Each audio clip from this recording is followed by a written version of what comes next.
Mga kabreaker, nandito ngayon tayo para mamahagi naman ng kalakasan natin dito sa kalikasan. Maglilinis naman tayo rito sa palibot.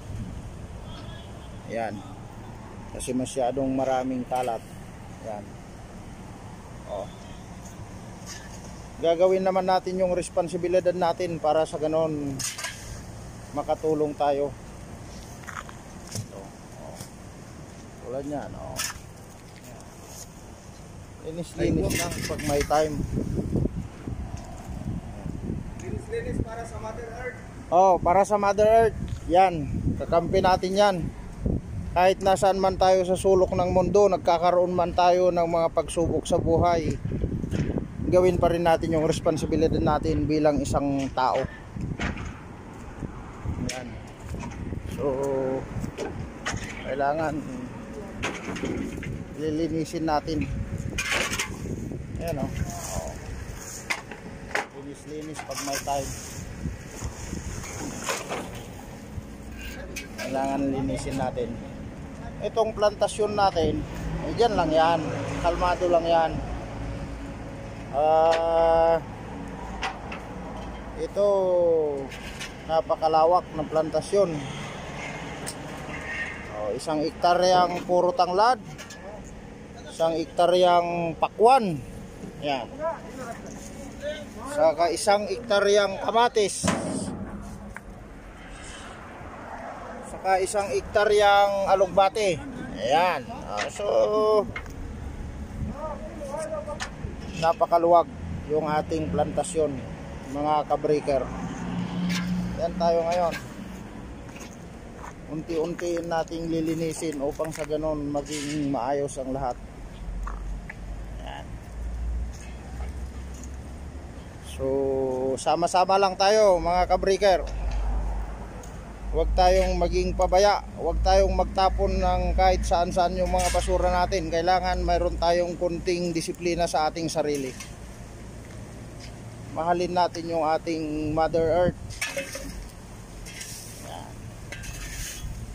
Yan oh, malinis na oh. Oh, diba? Yeah. So, ganun lang yon. Ayan o. Unti-unti nating iniipon. Yan.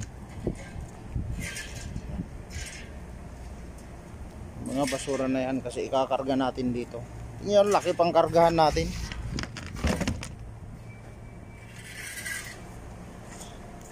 Unti nating iiponin yan. So, kunin natin yung mga silusilutin na yan. O, ito. O, kahit pa paano, naiipon yan. Diba? Eh, wala tayong walis tingting dito sa kwan. Gitnang silangan. So, yung sa atin dyan, gagawin natin dyan, discard na lang bilang isang Pilipino. Ganun lang yun, para malinis lang ito.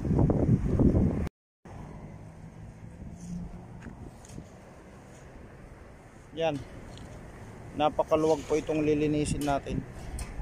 Actually, maraming mga kasama natin nasa pantang likuran, so hindi na tayo makakapunta doon dahil medyo malayo konti. Iikot-ikot pa tayo, basta nakapokus na tayo dito na area. Actually, bakit po nangyayari nito? Dahil po kasi nagkaroon ng mga sandstorm at malalakas na hangin. Siyempre yung mga silupin, papel na papadpad po rito sa parting gawi rito. So yan lang lilinisin natin. Papasok na po kasi yung taglamig. So pag nag-sandstorm po ito ng malakas at sinabayan po ng malakas na buhos ng ulan, yan na, taglamig na talaga. Actually, medyo yung temperatura natin is malamig na. Hindi mo na rin kakayanin masyado kapag nandyan ka sa labas. Ano ka ng alas 6 ng gabi, bababad ka sa labas, medyo iba na yung hangin. So medyo kailangan mo nang mag-jacket. Papasok na talaga yung taglamig din. So ganyan lang, sikapin natin. Ginagamitan pa natin ng yan, Ayan o. Ginagamitan natin ng panghakot ng basura para at least maitapon lang sa tamang tapunan. Ito, kunin natin yan kasi talagang ito.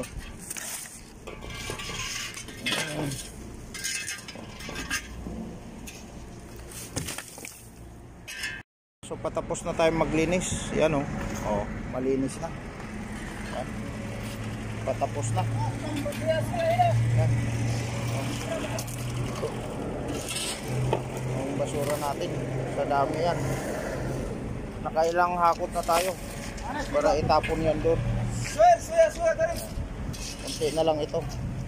Pafinalize na yan hanggang doon. Oh. Malinis na. Oh. So at least ayos na. Walang samahan. Muna ba, pang malakasan pa yung aming kwan. Yung laruan. Kumbaga, kailangan nakakutin niya, itatapon niya yan doon sa tamang basurahan. So, malinis na, mga ka-breaker. Yan. So, paalaala lang po sa lahat. Magtulungan po tayo. Magtulungan po tayo sa ating mga basura. Kailangan kumilos-kilos din tayo para sa basura natin. Basura natin, wag na nating iasa sa iba, sa atin na mismo. Para at least magiging maganda ang resulta.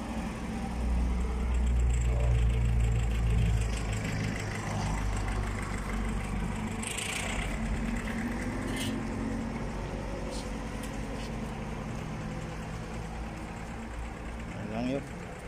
Malinis na. So clear at clear na. Malinis na yung ating area. So napakagandang tignan kapag malinis. Yan.